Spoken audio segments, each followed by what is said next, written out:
Stress, घबराहट, नींद ना आना, ये महसूस होना कि कहीं हमें कोरोना वायरस इन्फेक्शन तो नहीं हो गया, कमजोरी महसूस करना, रात में जागना, ये देखना कि कहीं हमारे आसपास कोई कोरोना वायरस इन्फेक्शन का पेशेंट तो नहीं। लगभग आधा विश्व आजकल इस तरह की समस्याओं से जूझ रहा है। दोस्तों, मैं हूं डॉक्टर सचिन वर्मा और आज इन मुद्दों पर मेरे साथ चर्चा करने के लिए हैं जाने माने psychiatrist doctor Rajiv Sharma. Sir MD psychiatrist हैं एम्स से।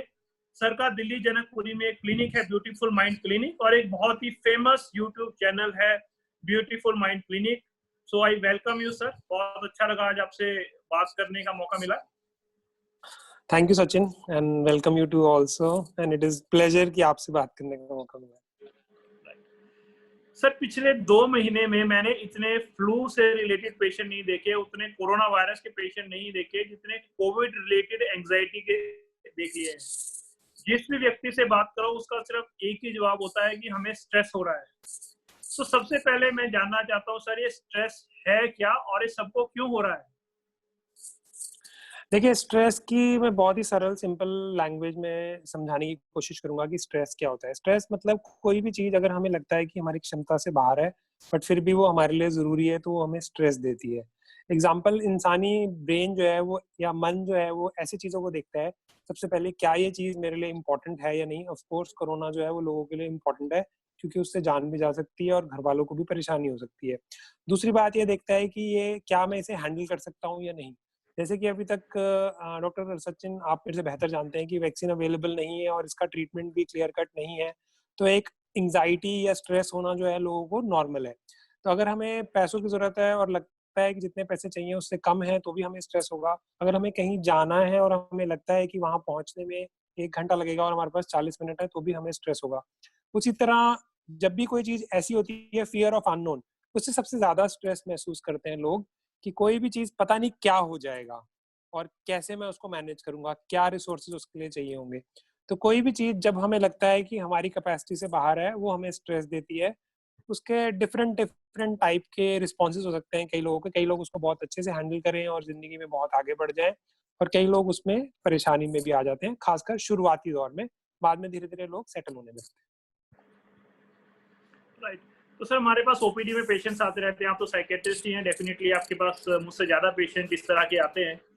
लेकिन फिर भी हमने अपने कोलीग्स में भी देखा, अपने रिलेटिव्स में भी देखा है, अपने पेशेंट्स में भी देखा है, कुछ लोग सपोज कोरोना वायरस इन्फेक्शन हुआ तो कुछ लोग बहुत ही एक्सुबरेंट रहेंगे, कुछ बहुत ही पॉजिटिविटी से भरे रहेंगे, और कुछ लोगों में इसका इम्पैक्ट बहुत ज्यादा होने लग जाता है। कुछ लोगों में मैंने ये देखा कि सुसाइडल टेंडेंसीज भी आने लग गई है। कोरोना वायरस तो एक ही है, पूरे विश्व में फैला हुआ है, लेकिन ऐसा क्यों होता है कि कुछ लोगों का रिस्पांस आधे लोगों के मुकाबले बिल्कुल ही डिफरेंट होता है? पर्सन टू पर्सन ये वेरी क्यों कर जाती है चीजें? बट सचिन, आपका ये क्वेश्चन बहुत ही इंटरेस्टिंग है कि कोरोना वायरस तो सिर्फ एक है लेकिन सबके रिएक्शन जो है वो डिफरेंट है। उसका रीजन ये है कि किसी भी स्ट्रेस या किसी भी सिचुएशन में एक तो सिचुएशन का हाथ होता है, दूसरा जो इंसान है वो उसको किस तरह से लेता है उस पर डिपेंड करता है। क्योंकि कई लोग ऑप्टिमिस्टिक होते हैं और कई लोग पेसिमिस्टिक होते हैं, या साइकोलॉजी की भाषा में बोलो कई लोग हार्म अवॉइडेंस की कैटेगरी में आते हैं। मतलब वो चाहते हैं कि कुछ अच्छा हो या ना हो लेकिन कुछ बुरा ना हो। और कई लोग रिस्क टेकर्स होते हैं कि वो लाइफ में कुछ नया या थ्रिलिंग करना चाहते हैं। तो इसलिए 50% लोगों में देखा गया है अक्सर अगर लाइफ में कोई स्ट्रेस आती भी है तो जरूरी नहीं है कि सभी लोग टेंशन में जाएंगे, घबराहट में जाएंगे, या उनको बिहेवियर चेंजेस आएंगे या वो डिप्रेस हो जाएंगे। लेकिन बाकी 50% लोगों में ये सारे चेंजेस देखने को मिलते हैं, चाहे वो एडजस्टमेंट डिसऑर्डर के रूप में हो कि वो सिचुएशन के हिसाब से एडजस्ट नहीं हो पा रहे तो उनमें घबराहट हो रही है, उनको उदासी हो रही है और उदासी भी इतनी गंभीर हो रही है कि वो मरने या सुसाइडल थॉट्स की बात कर रहे हैं, या बिहेवियर में इतना ज्यादा चेंज आ रहा है कि वो डोमेस्टिक वायलेंस या सब्सटेंस यूज, मतलब ज्यादा सिगरेट पीना या ज्यादा शराब पीना, इस तरफ जा रहे हैं।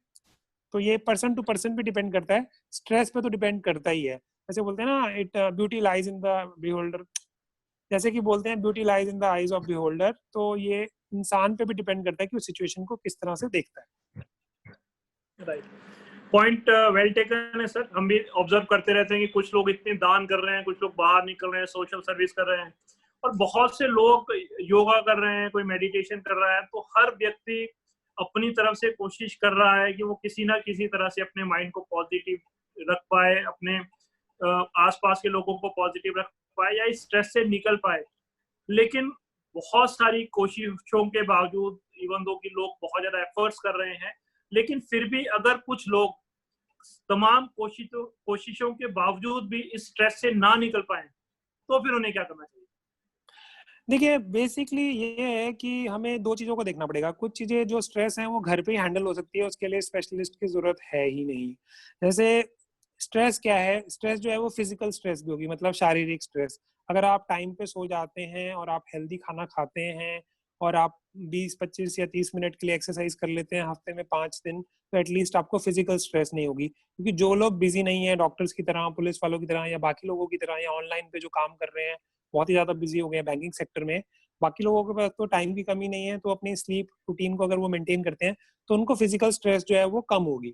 उसी तरह साइकोलॉजिकल स्ट्रेस में अगर हम कोई भी काम ऐसा करते हैं जो प्रोडक्टिव है, मतलब जिसने कुछ किया और ये सही डायरेक्शन में था, तो हमें लगेगा हमने कोई अच्छी बुक पढ़ ली, या हमने कोई ऑनलाइन कोर्स ज्वाइन कर लिया, या हमने अपने बच्चे की मदद कर दी, या अपनी वाइफ को सपोर्ट कर दिया, या वाइफ ने हस्बैंड को सपोर्ट कर दिया, एंड सो ऑन। तो हमें साइकोलॉजिकली भी अपने बारे में बेहतर लगेगा, चाहे हम किसी डिफिकल्ट सिचुएशन में हैं उसके बावजूद भी। बल्कि आपने देखा होगा कि अगर आप कोई अच्छा काम करते हैं उसके बाद इंटरटेनमेंट के लिए आप मूवी भी देखते हैं, तो आप गुम हो जाते हैं उस समय के लिए। तो आप उस समय आपको कोई चिंता या टेंशन नहीं होती है, तो आप फिजिकली और साइकोलॉजिकल स्ट्रेस से जो है वो दूर रह सकते हैं। लेकिन उसके उल्टा अगर हम कोरोना के बारे में ही न्यूज देखते रहेंगे, उसके बारे में ही वीडियोस देखते रहेंगे, उसी के बारे में पढ़ते रहेंगे, उसी के बारे में डिस्कशन करेंगे, उसी के बारे में व्हाट्सएप मैसेज फॉरवर्ड या बैकवर्ड करते रहेंगे, तो उससे हमारे को और स्ट्रेसफुल होने की संभावना ज्यादा है कि हमारा दिमाग जो है उसको और भी बड़ा बना देगा जितनी वो समस्या है। तो राइट। अगर हम वो मेरे बोले ख्याल बोले से इसे हम एक negative feedback loop of hell भी कहते हैं, कि हम जिस चीज के बारे में जितना सोचते चले जाते हैं, अगर हम ये महसूस करें कि अब हम अपने आप में एंजाइटी नहीं होने देंगे, और जितना हम सोचते हैं कि अब हम इस चीज के बारे में नहीं सोचेंगे, उतना हम उसके बारे में सोचते चले जाते हैं, फिर हमें घबराहट होने लगती है, फिर हम बोलते हैं कि अब हम घबराहट नहीं होने देंगे, और जितना हम सोचते चले जाते हैं तो फिर हम एक नेगेटिव फीडबैक लूप में चले जाते हैं, और प्रोबेबली वहीं से ही प्रॉब्लम स्टार्ट होती है। तो ये सिर्फ बिल्कुल आम लोगों की सिर्फ प्रॉब्लम नहीं है, एज डॉक्टर्स भी हमने देखा कि जो लोग कोविड पेशेंट्स देख रहे हैं, इवन तो कुछ लोगों का स्ट्रेस, जैसे पहले भी डिस्कशन हुआ, फियर ऑफ अननोन है, उन्हें पता नहीं है कि उन्हें कोरोना होगा कि नहीं होगा, दे आर स्ट्रेस। कुछ लोगों के परिवार वालों को इन्फेक्शन हो चुका है, कुछ लोगों के एज डॉक्टर पेशेंट्स को इन्फेक्शन हो चुका है, कुछ लोगों ने डेथ्स भी देख ली है, बहुत सारी अपने परिवार में देखी है, अपने पेशेंट्स की देखी है, और उसके बाद उनको स्ट्रेस हो जाता है। तो basically I am talking about post traumatic stress disorder, जो बहुत ही कॉमन है डॉक्टर्स में एटलीस्ट। सो उस पे मैं चाहूंगा कि आप कुछ लाइट डालें और कैसे लोग इससे अपने आप को बाहर निकालें। देखिए डॉक्टर सचिन, आपने काफी अच्छी चीज पूछी है, मैं इसको थोड़ा साइंटिफिकली वो करना चाहूंगा। देखिए कुछ लोग तो घर में हैं और उनको ग्रोसरीज मिल रही है, बट वो लॉकडाउन में है, वो घर से बाहर नहीं जा रहे, और उनका रूटीन जो है वो बिगड़ गया है, चाहे वो बच्चे हैं, चाहे वाइफ्स हैं जो काम करती हैं, जो होम मेकर्स भी हैं, अब अचानक ही सारे लोग घर पे हैं, अगर वो हेल्प नहीं कर रहे हैं तो उनका काम भी बढ़ गया है, या हस्बैंड भी है जो फ्रस्ट्रेटेड है, या सो ऑन, या फाइनेंशियल इश्यूज हैं, जॉब्स हैं, वो सारी चीजें।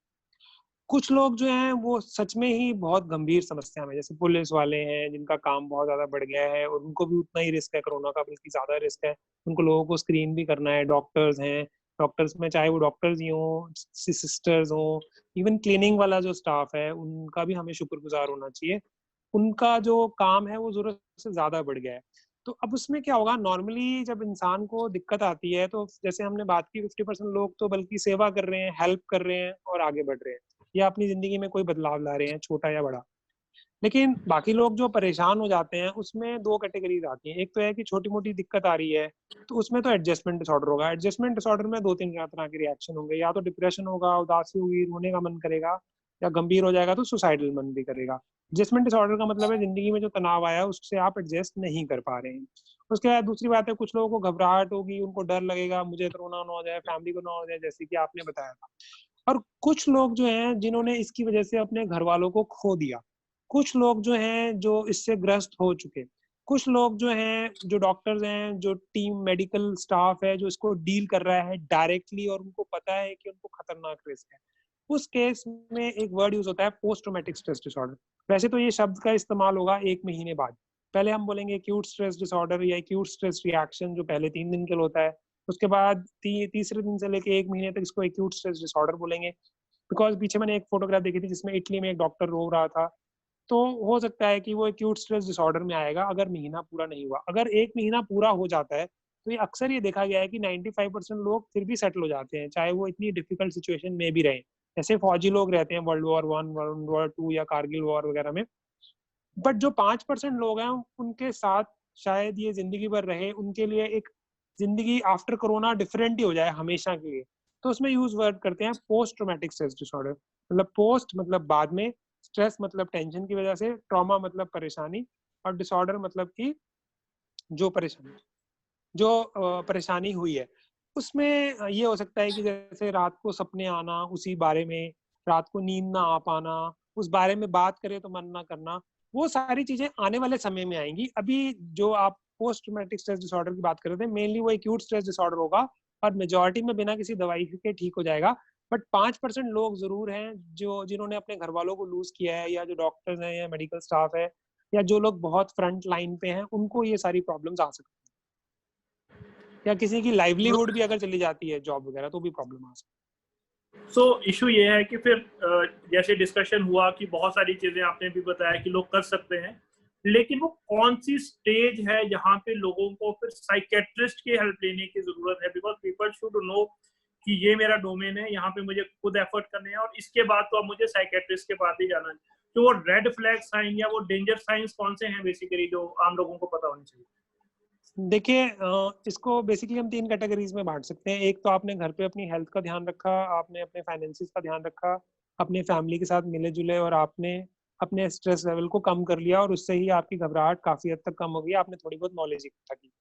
उसके बाद दूसरा लेवल आ गया है कि अब आपसे मैनेज नहीं हो पा रहा है, तो उसमें क्या है, घबराहट बहुत ज्यादा हो रही है या किसी को पहले से ही डिप्रेशन है तो वो बढ़ जाता है, तो अपने कंसर्न साइकेट्रिस्ट को ऑनलाइन भी कंसल्ट कर सकते हैं। बिकॉज अब जो है गवर्नमेंट ने गाइडलाइंस रिलैक्स कर दिए हैं और ऑनलाइन कंसल्टेशन भी प्रैक्टिकली पॉसिबल है, जिससे आपका ट्रीटमेंट हो सकता है। बट अगर एंजाइटी बहुत ही ज्यादा है और वो कंट्रोल ही नहीं हो रही है और दवाइयां में से मैनेज नहीं हो पा रही है, कोई सुसाइडल हो रहा है या किसी को नशे के विड्रॉल हो रहे हैं, जैसे अल्कोहल वैसे तो मेजोरिटी लोगों का खत्म हो गया होगा, बट किसी कोई रेगुलर लेता है और उसका अभी खत्म हुआ है और पिछले 2-3 दिन से वो सो नहीं पाया है, बहुत परेशान है, तो उस केस में तो फिर एडमिशन की जरूरत पड़ेगी। उसमें तो आपको फिजिकली डॉक्टर के पास जाना पड़ेगा।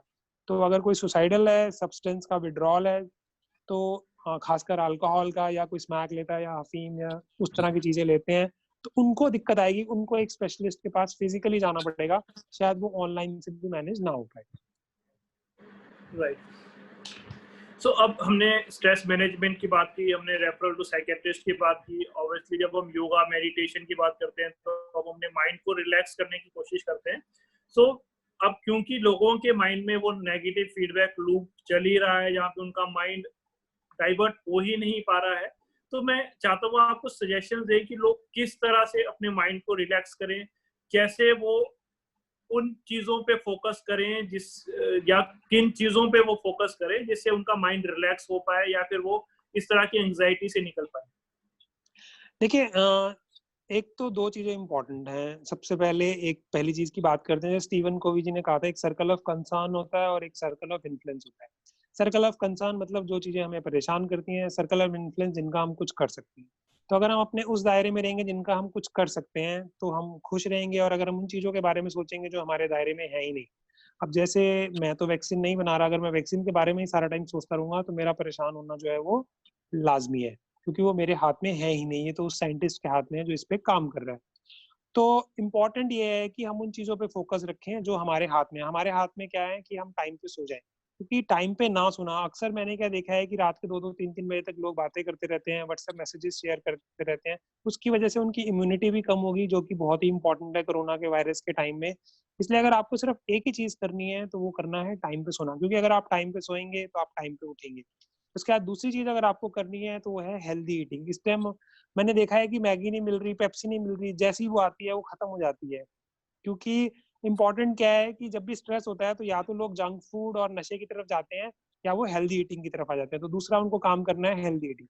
तीसरा उनको काम करना है एक्सरसाइज, फिजिकल एक्सरसाइज। चौथा उनको इम्पोर्टेंट काम करना है कि उनको फाइनेंसिस जो है, कई लोग हैं वो छुप जाते हैं, पैसों के बारे में बात नहीं करना चाहते, अपने बच्चों से पैसों के बारे में बात नहीं करना चाहते, खुद भी नहीं बात करना चाहते। बट ये बहुत ही इंपॉर्टेंट टाइम है जब हम पेपर पेन लें और लिखें कि हमारे पास कितना खर्चा महीने का हो रहा है, कितने फंड्स हमारे पास हैं, हमारी रेगुलर सैलरी रहने वाली है या क्या होने वाला है। उस सिचुएशन के लिए अपने आप को रेडी करें। तो ये फाइनेंसिस को हैंडल करना बहुत इंपॉर्टेंट है। उसके अलावा इंसान जो है वो खुशी के नहीं एक गोल के पीछे भागता है, मतलब उसको कोई डायरेक्शन या ग्रोथ होनी चाहिए। तो आपको कोई ना कोई काम ऐसा जरूर करना चाहिए जिससे आपको सेंस ऑफ सेटिस्फेक्शन मिलती है। वो सेंस ऑफ सेटिस्फेक्शन आप लॉन्ड्री करके भी ले सकते हैं, अपने घर वालों की हेल्प करके, खाना बना के भी ले सकते हैं, या ऑनलाइन कोई प्रोफेशनली कोर्स करके भी ले सकते हैं। तो ये डिपेंड करता है आपके ऊपर। उसके बाद आती है इम्पोर्टेंट बात, पीस ऑफ माइंड या मन की शांति, जो एंड ऑफ द डे सभी को चाहिए। अब अगर तो आप घबराहट हो रही है, टेंशन हो रही है, तो काफी बार मैंने देखा है प्रोफेशनली ये पॉसिबल नहीं हो पाता कि लोग मेडिटेट करें। तो जो लोग कर पा रहे हैं, जो लोग योगा कर पा रहे हैं, मेडिटेट कर पा रहे हैं, ब्रीदिंग एक्सरसाइज कर पा रहे हैं, उनके लिए तो बहुत बढ़िया। बट अगर कोई लोग नहीं कर पा रहे हैं तो फिर उनको बेटर है कि एक प्रोफेशनल की हेल्प ले लें, और अगर उससे मैनेज हो जाता है तो बहुत ही बढ़िया। और नशे से दूर रहें, और जो है अगर किसी भी तरह की कोई इमोशनल प्रॉब्लम आती है तो हेल्प लें। और बहुत ही ज़्यादा दिक्कत लगती है, जैसे सुसाइडल जैसी बात हो जाती है, फिर तो बकायदा एक हॉस्पिटल में जाके अपने साइकियाट्रिस्ट को मिलना ही बेहतर रहेगा। तो सर लास्ट क्वेश्चन डिस्कस करेंगे। अभी हमने लाइफ आफ्टर कोरोना की भी डिस्कशन की। 2020 में it's going to be tough, 2020 for everyone. यहाँ पे फाइनेंशियल इश्यूज भी आएंगे, बहुत सारे लोगों की जॉब्स भी जाने वाली हैं जिस तरह से चीजें नजर आ रही हैं। और कोरोना वायरस की phases first, second, third probably आएगी, और इन्फेक्शन लंबा रहेगा, लॉकडाउन चल ही रहा है, बहुत सारे तरह के स्ट्रेसर्स हैं लोगों के ऊपर। मे बी लोगों को पूरे साल मास्क के साथ बाहर निकलना पड़े, या फिर उनको मॉल ना जाने को मिले, सिनेमा हॉल्स कब तक बंद रहेंगे किसी को नहीं पता है, सोशल गैदरिंग्स कम हो जाएंगी, फेस्टिविटीज कम हो जाएंगी। So it's going to be a tough year at least. तो मैं आपसे दो चीजों से समराइज करवाना चाहता हूँ। एक कि what have we learn from it, from a psychological perspective, कि हमने क्या सीखा इस कोरोना वायरस के पेंडेमिक से, और how to prepare mentally for life after this Covid and after lockdown. देखिए, बेसिकली क्या है, स्ट्रेस भी ना दो तरह का होता है, जैसे हमने स्टार्टिंग में डिस्कशन किया था। एक स्ट्रेस होता है एक्सपेक्टेड इवेंट ऑफ लाइफ, कुछ ऐसा जिसके बारे में हमें पता है हो सकता है, उसके लिए हम प्रिपेयर करते हैं। कुछ ऐसे इवेंट्स होते हैं जो अनएक्सपेक्टेड होते हैं और बहुत बड़े होते हैं, जैसे अर्थक्वेक की बात करते हैं या फिलहाल कोरोना की बात करते हैं। अब कोरोना के लिए तो इमोशनली या मेंटली किसी ने भी अपने आप को कभी भी प्रिपेयर नहीं किया होगा, तो इसलिए उस ये सिचुएशन बहुत ही नई है। तो शुरू में क्या होता है, एक शॉकिंग सिचुएशन होती है। जब भी हमें पता लगता है कि कोई ऐसी बात हो गई है जो हमारे कंट्रोल में नहीं है, तो हमारा घबराना, परेशान होना, गुस्से में आना, चिल्लाना, चीखना, फेंकना सब नॉर्मल है, एटलीस्ट फॉर 2-3 डेज के लिए काफी हद तक। जब हमें कोई ऐसी बात पता लगी, और खासकर इस इन्फेक्शन की जो बहुत ही परेशान करने वाली बात है, एक तो ये अचानक जाने नहीं वाला, इसका टाइम पीरियड कोई बता नहीं सकता, वैक्सीनेशन और ट्रीटमेंट का एग्जैक्टली कुछ पता नहीं है, तो इसमें अनसर्टेनिटीज बहुत ज्यादा है, जिसकी वजह से लोग जो हैं अगर इनके बारे में जितनी जानकारी इकट्ठी करते हैं उतना परेशान होते हैं। तो एक बार जब आपको लगता है कि आपको चीज समझ आ गई है, तो आपको अब चेंजेस करने के लिए रेडी हो जाना चाहिए।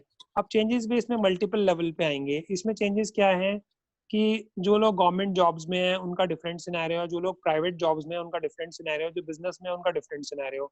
तो सबको अपने फाइनेंसेस वर्कआउट करने चाहिए, मोस्ट इंपॉर्टेंट। उनको अपने पैसों का हिसाब किताब तो देखना ही पड़ेगा, उस हिसाब से ही अपना खर्चा आगे चलाना पड़ेगा, ये तो बहुत ही इंपॉर्टेंट है। दूसरी बात है, अपने हेल्थ का ध्यान तो रखना ही पड़ेगा। उनको फिजिकल एक्टिविटी में एक्सरसाइज, टाइम पे सोना, हेल्दी खाना, ये तो करना ही पड़ेगा, इससे वो बच नहीं सकते। इससे आगे जाना चाहते हैं तो मेडिटेशन भी कर सकते हैं, स्पिरिचुअल कोर्सेज भी कर सकते हैं। अगर नहीं करें तो एटलीस्ट पहले वाली 3 चीजें जरूर कर लें, वो है नींद, खाना और physical activity, which is most important. उसके बाद आपको ये भी इम्पोर्टेंट है कि आप रोल मॉडल हैं अपने बच्चों के लिए। बच्चे आपको देख रहे हैं, बच्चे हमेशा सीखते हैं अपने माँ बाप से, जब वो बात नहीं कर रहे होते, रादर देन जब उनको वो बोल रहे होते हैं, या बच्चों को लगता है उनको कोई लेक्चर पिला रहा है। तो वो देख रहे हैं आपको कि आप कैसे अपने फाइनेंसिस को हैंडल कर रहे हैं, आप अपनी कैसी हेल्थ को हैंडल कर रहे हैं, कैसे आप बच्चों को हैंडल कर रहे हैं, कैसे अपने बड़ों को हैंडल कर रहे हैं, कैसे अपने दोस्तों के साथ इंटरेक्ट कर रहे हैं, कैसे न्यू चैलेंजेस के लिए आप अपने आप को रेडी हो रहे हैं।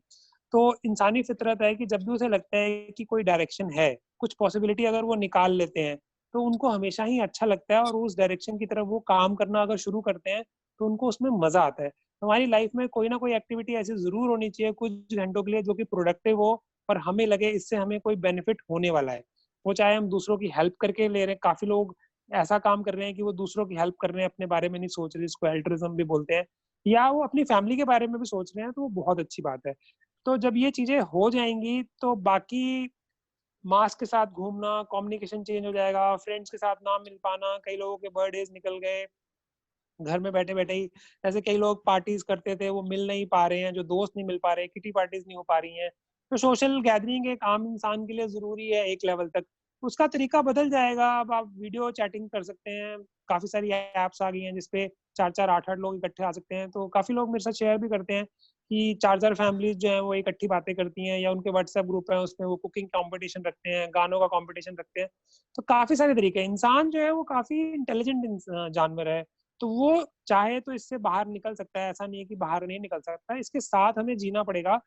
हम इतना भी ना डर जाएँ कि हमें फ़ोबिया और एंग्ज़ायटी होने लगे, और हम इतना केयरलेस भी ना हों कि हम एकदम दबंग हो जाएँ और प्रिकॉशंस ना लें। तो ये एक बैलेंस वाली चीज़ है, जिसका सही सटीक आंसर किसी के पास भी नहीं है, और ये डे टू डे बेसिस पे वेरी होता रहेगा, और आने वाले समय की जो जानकारी है उसके साथ भी बदलता रहेगा। Right, so important thing is कि हमें बिल्कुल पॉजिटिव रहना चाहिए। जितना हम पॉजिटिव रहेंगे, जितना माइंडसेट पॉजिटिव रहेगा, और उतना ही हम स्ट्रेस से, एंग्जाइटी से लड़ पाएंगे, उतना ही हम अपने इम्यूनिटी को बूस्ट कर पाएंगे, और उतना ही हम हेल्दी रह पाएंगे। So it was a pleasure talking to you doctor Rajiv. ऐसे ही और वीडियोस के लिए हमारे channel Holy Vessel Medi Clinic को सब्सक्राइब करें, और साइकेट्री रिलेटेड वीडियोस के लिए डॉक्टर राजीव के चैनल ब्यूटीफुल माइंड क्लिनिक को सब्सक्राइब करें। और हमें उम्मीद है ऐसे वीडियोस आपको पसंद आते हैं हमारे, और आगे भी आप हमें ऐसी इसी तरह से प्यार करते रहेंगे। Thanks a lot. Thank you.